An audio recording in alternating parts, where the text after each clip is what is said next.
इसको हो गए मेरे पास 2.5 से 3 साल हो गए। If I am not wrong, आप काफ़ी सारी टोयोटा और होंडा की डिफरेंट गाड़ियाँ चला रहे हैं काफ़ी अर्से से। इसमें आपको पैडल शिफ्टर मिल जाते हैं जो कि आपको सिविक में नहीं मिलते। इसमें आपको ये देखिए रेन सेंसर मिल जाता है, ठीक है। वो भी होंडा सिविक में आपको नहीं मिलता।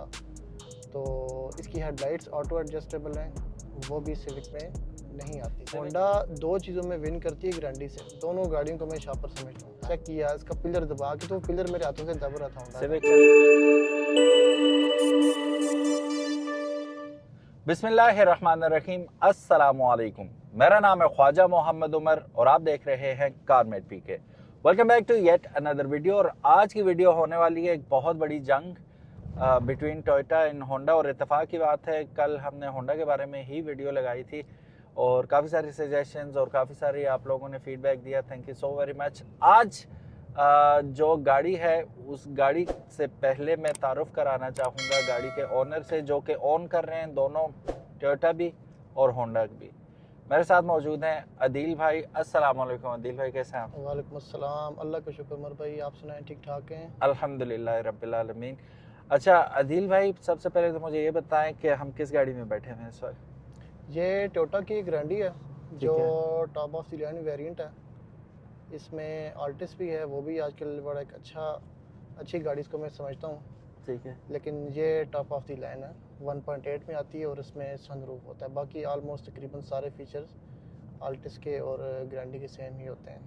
ठीक है। और मॉडल 2000? 18 मॉडल है और ठीक है। 22 में इसको अपलिफ्ट किया है मैंने। ओके। पहले अपलिफ्ट से ही शुरू कर लेते हैं। अपलिफ्टिंग में आपका कितना खर्चा आया? अराउंड अबाउट मेरे ख्याल में 50 to 60,000 आ गया था। और करवाई कहाँ से थी? जिसमें ये वे इस्लामाबाद से करवाई थी। अच्छा। जिसमें फ्रंट का और बैक का बम्पर आ जाते हैं इसके और साइड किट्स आ जाती हैं। ठीक होगा। बाकी लाइट्स इसकी सेम है। 18 से लेके अभी तक जो लाइट्स आ रही हैं सेम आ रही हैं। सही और होगा। 18 से पहले लाइट्स जो थी वो डिफरेंट थी। हम्म।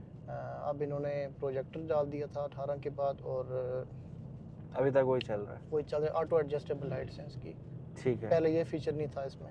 सही। अच्छा, कब से चला रहे हैं? इसको हो गए मेरे पास 2.5 से 3 साल हो गए। 2.5 से 3 साल? अच्छा, बड़ा तकरीबन बहुत अरसा हो गया है समझने के लिए गाड़ी को हाँ, कि कैसी गाड़ी है ये। तो क्या समझ आई है अभी तक? क्योंकि if I am not wrong, आप काफ़ी सारी टोयोटा और होंडा की डिफरेंट गाड़ियाँ चला रहे हैं काफ़ी अरसे से। पहले इसके बारे में हम बात करते हैं, फिर दूसरी गाड़ी के बारे में बात करेंगे। क्या समझ आई है इस गाड़ी के बारे में? जितनी हाइप है इसकी और जितना लोग पसंद करते हैं, तो कहाँ रेट करेंगे इसे? मैं इसको एक कंप्लीट पैकेज समझता हूँ। एक पार्किंग सेंसर के अलावा मेरा नहीं ख्याल इन्होंने कोई ऑप्शन छोड़ा है इसमें। ऑलमोस्ट तकरीबन अगर सिविक के हिसाब से हम कंपेयर करें, क्योंकि इस टाइम इसका कंपटीटर होंडा है। सही। होंडा सिविक जो है कि बहुत समझ लें कि एक बहस भी लगी होती है। हाँ, आप कभी देख लें, क्लैंस बने हुए हैं ना हाँ, बाकायदा, एक होंडा के और एक कोई टोयोटा कह रहा है कि होंडा बहुत अच्छी है, सिविक का लेवल नहीं है। कोई हाँ। ग्रैंडी वाले होंडा को पसंद नहीं करते, होंडा हाँ। वाले इनको टोयोटा को पसंद नहीं करते। हाँ। लेकिन मैंने दोनों गाड़ियां रखी हैं, मेरे ख्याल में 1-1.5 साल मुझे सिविक को भी हो गया रखे हुए। अच्छा, वो अभी पास है? गाड़ियां दोनों बहुत अच्छी हैं, अगर ऑनेस्ट में आपको रिव्यू दूं, दोनों बहुत अच्छी गाड़ियां हैं। ठीक लेकिन है। इसको मैं सिविक से 1 स्टेप में ऊपर कंसीडर करूंगा। कैसे? इस पर कुछ ऑप्शंस आपको ऐसे मिल जाते हैं जो आपको होंडा में नहीं मिलते। फॉर एग्जांपल आप ये देख लें कि इसमें आपको पैडल शिफ्टर मिल जाते हैं जो कि आपको सिविक में नहीं मिलते।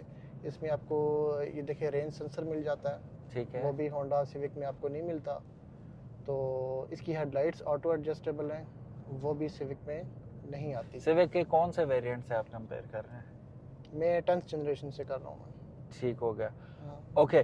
सो अभी हम आते हुए बात कर रहे थे कि मोटरवे पे परफॉर्मेंस कैसी है। अच्छा, मैं अदील भाई का थोड़ा सा आपको बैकग्राउंड बता दूं। इनका पूरा नाम ये पूरा नाम तो मुझे नहीं पता, इनका मशहूर नाम जो है वो अदील कश्मीरी है। एंड आज हम कश्मीर में ही मौजूद हैं, मुजफ्फराबाद के अंदर। तो ही वॉज काइंड इनफ, मैंने फ़ोन किया, इन्होंने कहा नो वरीज आ जाएं। इनके पास थी गाड़ी तो हम आ गए। Basically he is a rider और मतलब 250-300 स्पीड पे चलाना, this is how he likes to ride. किसी वजह से अभी राइडिंग इन्होंने छोड़ी हुई है, तो गाड़ी के ऊपर ये शिफ्ट हुए हैं। अब वो जो राइडर होता है ना, वो जिसको थ्रिल आती है स्पीड पे चलाने की, तो वो गाड़ी में भी वही थ्रिल ढूंढता है और मायूस होता है, क्योंकि जितनी अच्छी गाड़ी हो, जैसी भी हो, वो उसको compete कर ही नहीं सकती जब आप 1000 सीसी या 1000 सीसी प्लस बाइक चलाते हैं, स्पोर्ट्स बाइक, हाइपर बाइक। तो इन्हें मोटरवे पे शुरू में हमारी बात हुई थी तो कहते हैं कि यार किसी गाड़ी का कोई मज़ा नहीं, I am missing my bikes.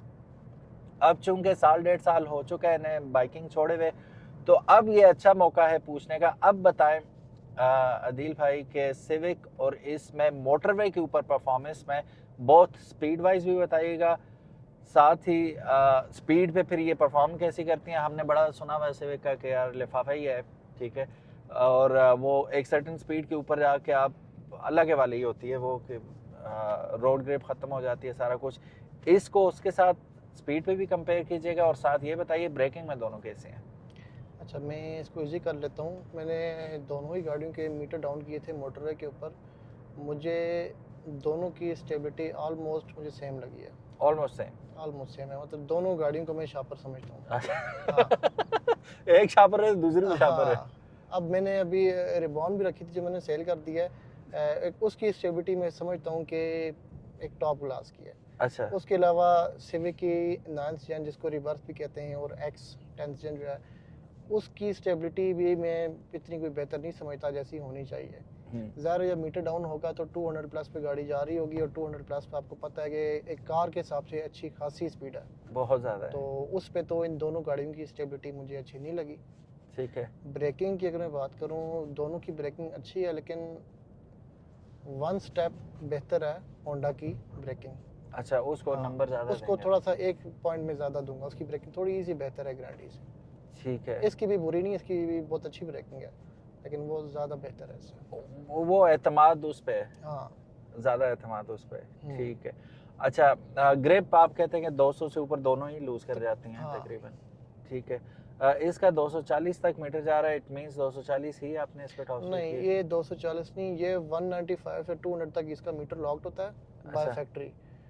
लेकिन होंडा का मेरे ख्याल में मैं 213 तक गया हूँ, तो उसका मीटर मुझे लॉक होता हुआ नहीं नज़र आया। 213 तक मैं गया था मैं। अच्छा, तो अभी ये वो जा ही रही थी। हाँ, ये 195 तक जो है वो, या 195 या 200 पे लॉक हो जाती है। फिर आपको अनलॉक करानी पड़ती है, अनलॉक करा के ये फिर आप, मैंने देखा है 230 240 तक भी लोग जा रहे हैं। हाँ, लेके गए। टेक वाइज बताइएगा और कंफर्ट वाइज बताइएगा, दोनों में क्या फ़र्क लगा आपको? कंफर्ट में ग्रैंडी बेहतर है होंडा से।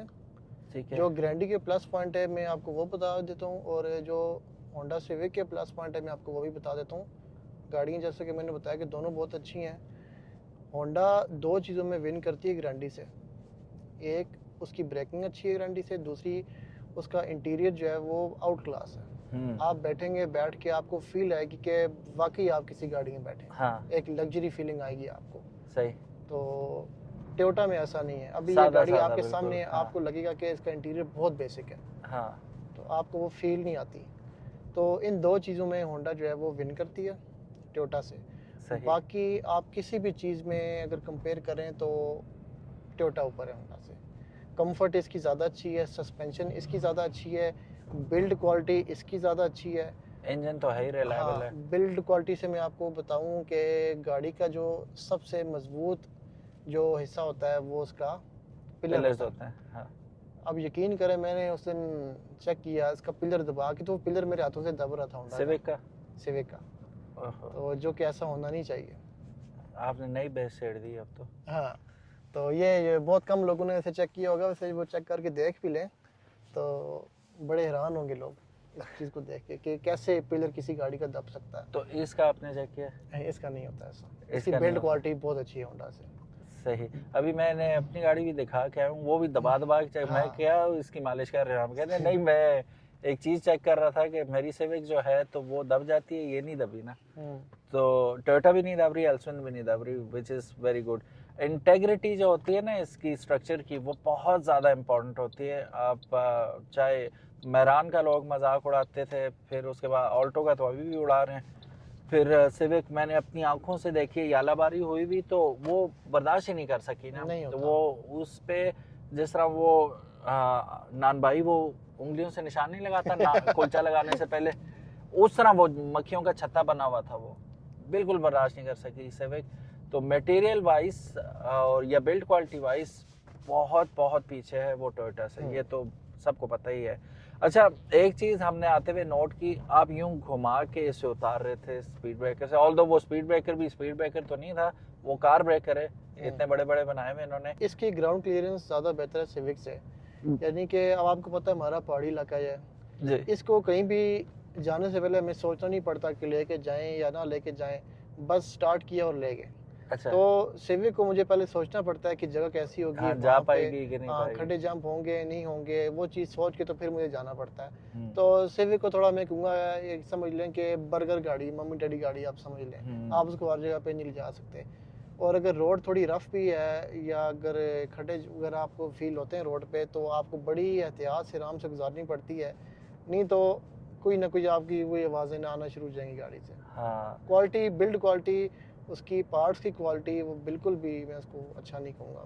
अच्छा, फारग है आपके नज़र से? अभी मैंने तकरीबन कोई 3 से 4 हज़ार किलोमीटर चलाई थी गाड़ी, तो उसके ब्रेक्स के जो कैलिपर्स होते हैं उससे आवाज़ें आना स्टार्ट होगी। मेरे ख्याल में एक साल चलाया मैंने अभी, लेकिन ये 3 साल हो गए ग्रैंडी चला रहा हूँ इसको, आज तक कभी मैंने कोई प्रॉब्लम इसमें फेस नहीं की। Very nice. ये है भी रोबस्ट और दूसरा रिलायबल भी है और रोबस्ट भी है, इसी वजह से लोग इसे प्रेफर भी करते हैं। लेकिन इसके साथ एक स्टिग्मा आता है कि अंकल्स की गाड़ी है और वो यूथ की गाड़ी है। वो आप कह लें कि जेन जी की गाड़ी, आप उसको कह लें। हाँ। कि जो आजकल के छोटे छोटे बच्चे हैं इनको लुक्स पसंद आती हैं, लेकिन वो ये नहीं देखते कि क्या इतने पैसे अगर हम एक गाड़ी पे लगा रहे हैं तो हमें बदले में क्या मिल रहा है। हाँ, जस्टिफाई कर रहा है वो, जस्ट लुक्स मिल रही है, तो मेरे ख्याल में बेवकूफ़ी है। आपको गाड़ी की एक एक चीज़ देखनी पड़ती है, उसकी पार्ट्स की अवेलेबिलिटी, उसकी बिल्ड क्वालिटी, उसकी फ्यूल कंजम्पशन और पार्ट्स प्राइसेस भी है। सॉरी, पार्ट्स की प्राइसेस होंडा की थोड़ी सी ज़्यादा है ग्रैंडी की निस्बत। वो तो होंडा है तो वो होंडा का तो हो गई, लेकिन उसमें मेरा ख्याल है एक वजह प्रोडक्शन की भी है कि टोयोटा बहुत ज़्यादा प्रोड्यूस भी होती है और सेल भी पाकिस्तान में ज़्यादा ही है सिविक के मुकाबले में। तो और फिर आफ्टर मार्केट भी होता है कि थर्ड पार्टीज़ लेके आई हैं सामान, नहीं लेके आई, वो थर्ड पार्टी अगर लेके आती है वो चीप बनाती है।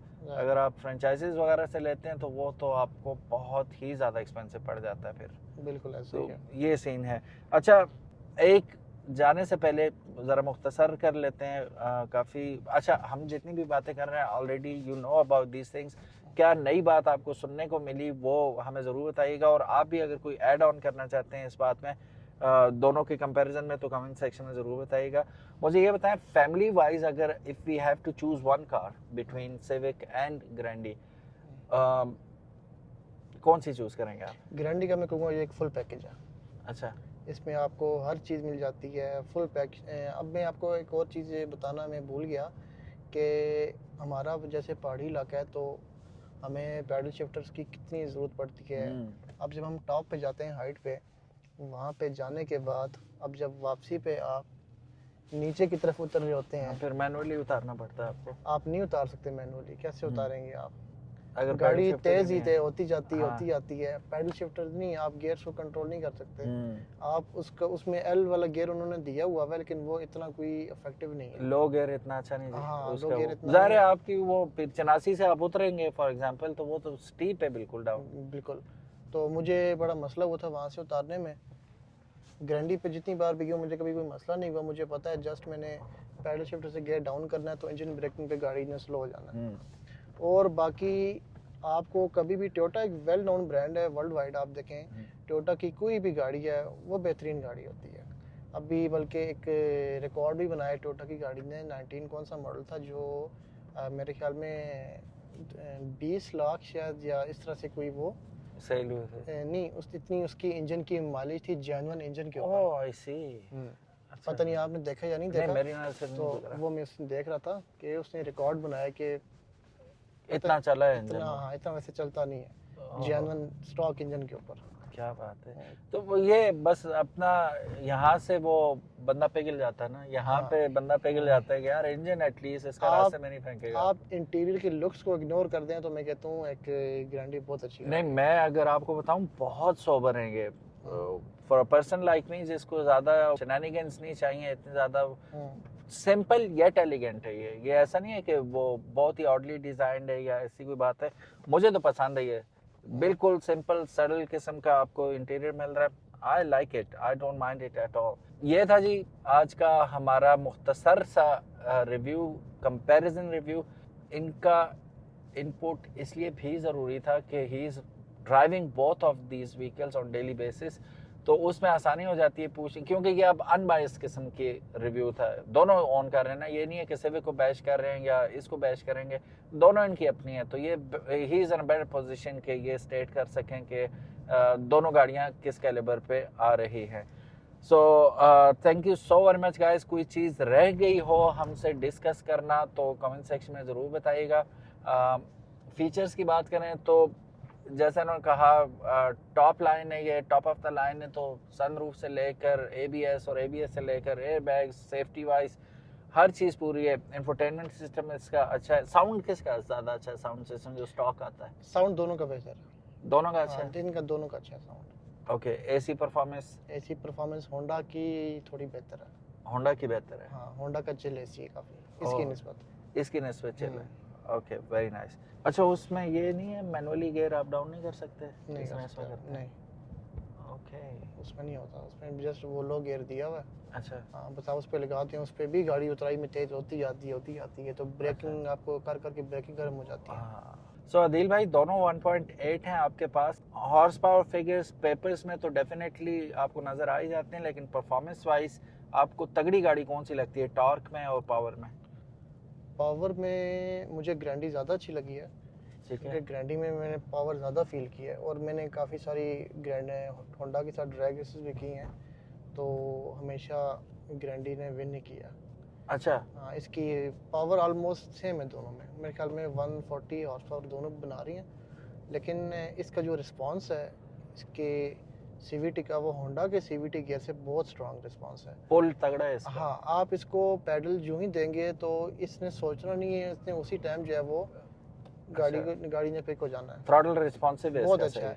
अब आप Okay. होंडा को अचानक से फुल पैडल देंगे तो उसका कंप्यूटर पहले सोचेगा, सोचने के बाद वो फिर 1-1.5 सेकंड के बाद वो रिस्पांस करेगा, तो फिर गाड़ी आपकी निकलेगी। तब तक उतनी देर में गारंटी निकल जाती उड़ है। जाती है। लेकिन अब 200 के बाद मैं कहूँगा कि अगर आपने देखना है तो होंडा की टॉप स्पीड ऑब्वियसली ज़्यादा है ग्रैंडी से, लेकिन अगर आप ड्रैग रेस करेंगे तो ऑब्वियसली ग्रैंडी विन कर जाएगी। सही। अच्छा आदिल भाई, एक सफ़र आप करते हैं यहाँ से लाहौर, आपका अक्सर चक्कर लगता है, और मेरा ख्याल है दोनों ही गाड़ियाँ वक्तन फवक्तन आप लेके जाते रहते हैं। जी बिल्कुल। तो माइलेज वाइज कौन सी बेस्ट लगी आपको? माइलेज वाइज दोनों की माइलेज बहुत अच्छी है, लेकिन ग्रैंडी की थोड़ी सी बेहतर आती है सिटी में भी और लॉन्ग पे भी। सिटी में आपको पता है हमारा ये पहाड़ी इलाका है, यहाँ पे अप डाउन चढ़ाई आती है, उतराई होती है, जिसकी वजह से आप उस तरह जो प्लेन में एवरेज है वो आप नहीं निकाल सकते। हाँ, वो तो सोचनी बेवकूफ़ी है ना। तो अब होंडा की जो सिविक की एवरेज मेरे पास आती है यहाँ पे, तो वो 7 से 8 किलोमीटर की आती है, और ग्रैंडी 9 से 10 इजीली दे देती है। सही। अभी देखिए, अभी थोड़ा सा हम स्ट्रेट पे चलें तो ये 11.9 की एवरेज आ रही है। ओके, वेरी गुड जी। और सिविक यहाँ क्या देती? सिविक 7 से 8 किलोमीटर की एवरेज देती है। और हाईवेज पे? हाईवेज पे अब स्पीड पे डिपेंड करता है। अगर दोनों को हम 120 पे अगर हम क्रूज़ ऑन करके जाएंगे दोनों का, तो दोनों 16.5-17 इतनी एवरेज दे देती हैं। अच्छा, very nice. As it comes with the boot, it means कि ये फैमिली व्हीकल है और लोग लेते भी इसीलिए, ज़ाहिर है अकेला बंदा तो नहीं चलाता, हर वक्त फैमिली के लिए ज़रूरत होती है। मुझे ये बताएं, बूट स्पेस दोनों में से किसकी बेस्ट लगी आपको? ग्रैंडी की बूट स्पेस ज़्यादा है। अच्छा, इसमें ज़्यादा है, बूट सामान आप ज़्यादा रख सकते हैं इसमें। Okay, that's also one up हो गया ग्रैंडी के लिए। ग्रैंडी में बहुत सारे पॉइंट्स हैं जो सिविक से जो है वो उसको प्लस पॉइंट देते हैं ग्रैंडी को। तो बस 2-3 पॉइंट्स जो मैंने आपको सिविक के बता दिए हैं, उसमें सिविक विन करती है। सिविक इनसाइड आउट खूबसूरत बनी हुई है, वो मॉडर्न लगती है ना आपको? वो थोड़ी आप कह रहे हैं कि इसमें थोड़ा स्पोर्टी टच दिया हुआ है, वही। ये थोड़ी क्लासिक और स्लीक लुक देती है। दोनों बहुत प्यारी हैं। मुझे तो ये भी अच्छी लगी, बहुत अच्छी है। आप हाँ। देखें ना, ये जो अपलिफ्ट हुई गाड़ी हैं, ये 2022 के बाद जितनी भी ग्रैंडी आई हैं, हाँ। आप इनको देखें, ये माशाल्लाह बहुत प्यारी गाड़ी हैं। ये स्लीक लुक देती हैं आपको, स्पोर्टी टच नहीं आता लेकिन थोड़ी स्लीक लुक आ रही है। कोई नॉन फॉल्ट बताइए ग्रैंडी का, आप कहते हैं यार ये इसमें ना होता ना तो मज़ा ही आ जाना था। पार्किंग सेंसर होने चाहिए थे, पार्किंग सेंसर वो मिस करते हैं इसमें। वो होना चाहिए था। और व्हाट अबाउट अब सिविक की तो लाइन ही लगा देंगे आपकी, यही चीज़ें भी होनी चाहिए। बहरहाल बता दें। पार्किंग सेंसर तो वैसे दोनों में नहीं है, सिविक में भी नहीं है, लेकिन पार्किंग सेंसर अब देखा जाए जितनी भी नई गाड़ियां यहाँ पे बन रही हैं ऑलमोस्ट सभी मेरे ख्याल में पार्किंग सेंसर दे रहे हैं। हाँ हाँ आ रही हैं ऑलमोस्ट। अभी सिविक आप जो 11 चेंज आजकल जो चल रही है तो उन्होंने भी पार्किंग सेंसर अभी तक नहीं दिया, जो कि अब तो उनको देने चाहिए। ठीक है। हाँ। अच्छा, आज की वीडियो में आपने कोई बिला मुबालगा 5-6 दफ़ा कहा है हमारा पहाड़ी इलाका, हमारा पहाड़ी इलाका, बड़ा रिपीट हुआ ये वर्ड। तो पहाड़ी इलाके में जितना मैं इस इलाके को जानता हूँ, यहाँ पे आप गौर करें, आज से 5-10 साल पहले तक पजेरो का बड़ा रवाज था ना, जी बिल्कुल। SUVs का और पजेरोस का। यहाँ पे मैं पहली बात ये कि लेटेस्ट जितनी भी SUVs हैं वो नज़र नहीं आ रही यहाँ पे, वो दिखती नहीं है इतनी ज़्यादा जिस तरह आपको दीगर शहरों में नज़र आ जाती हैं, यहाँ पे मुझे दिखी नहीं है। असल में उस टाइम यहाँ पे रोड्स वैसे नहीं थे और काफ़ी मुश्किल होता था, जो जंप्स और खड्डे वो इतने ज़्यादा थे कि आप इस तरह की जो कार्स हैं, सेडान कार्स, वो आप नहीं चला सकते थे। सही है। तो इसलिए लोग ज़्यादा प्रेफर करते थे कि वो 4x4 ही ले लें। 4x4 हो, जीप हो, लैंड क्रूज़र हो, इस टाइप की गाड़ियों को ज़्यादा प्रेफर करते थे। लेकिन अब अल्लाह का शुक्र है रोड्स वगैरह सब कुछ बेहतरीन है, तो अब आस्ता आस्ता वो ट्रेंड चेंज होके कार्स की तरफ भी आ रहा है। तो आपका कभी नहीं मूड हुआ SUV पे शिफ्ट होने का? अभी तक तो नहीं है, लेकिन अब देखते हैं क्योंकि इन दोनों से तो गाड़ियों से दिल भर गया। हाँ। तो अब कोशिश इंशाल्लाह ये होगी किसी SUV पे शिफ्ट किया जाए। अच्छा चलें, इंशाल्लाह जब इनका SUV आएगा इंशाल्लाह रिव्यू भी जल्दी आपको मिलेगा। इंशाल्लाह। जल्द नहीं, थोड़ा देर से कि ये ट्राई कर लें, फिर उसके बाद कंपैरिजन बनेगा ना कि जंप अगर करे बंदा सेडान से SUV पे तो वर्थ इट है कि नॉट वर्थ इट है। स्पेशली अगर आप पहाड़ी इलाकों में, अगेन पहाड़ी आ गई बीच में, अगर आप स्पेशली पहाड़ी इलाकों में रहते हैं तो वर्थ इट है कि नहीं, इंशाल्लाह जानेंगे with a new SUV which he is going to buy। अच्छा अदील भाई, जाने से पहले लास्ट क्वेश्चन, क्योंकि आप 1.5-2 साल से चला रहे हैं ये गाड़ियाँ, तो आपने यकीनन ट्यूनिंग्स भी करवाई होंगी काफ़ी सारी और ऑयल चेंजेस भी कराए होंगे। सस्ती कौन सी पड़ती है, कौन सी ज़्यादा महंगी पड़ती है?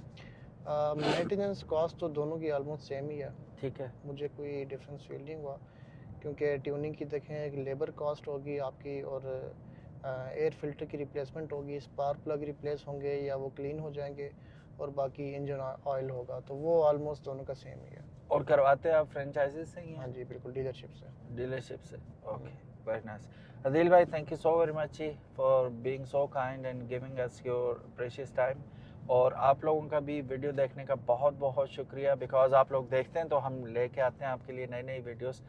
तो अगर अभी तक आपने कारमेट पीके को सब्सक्राइब नहीं किया तो make sure you do it, ताकि किसी किस्म की मज़ीद इन्फॉर्मेटिव वीडियोस हम आपके लिए लेके आते रहें।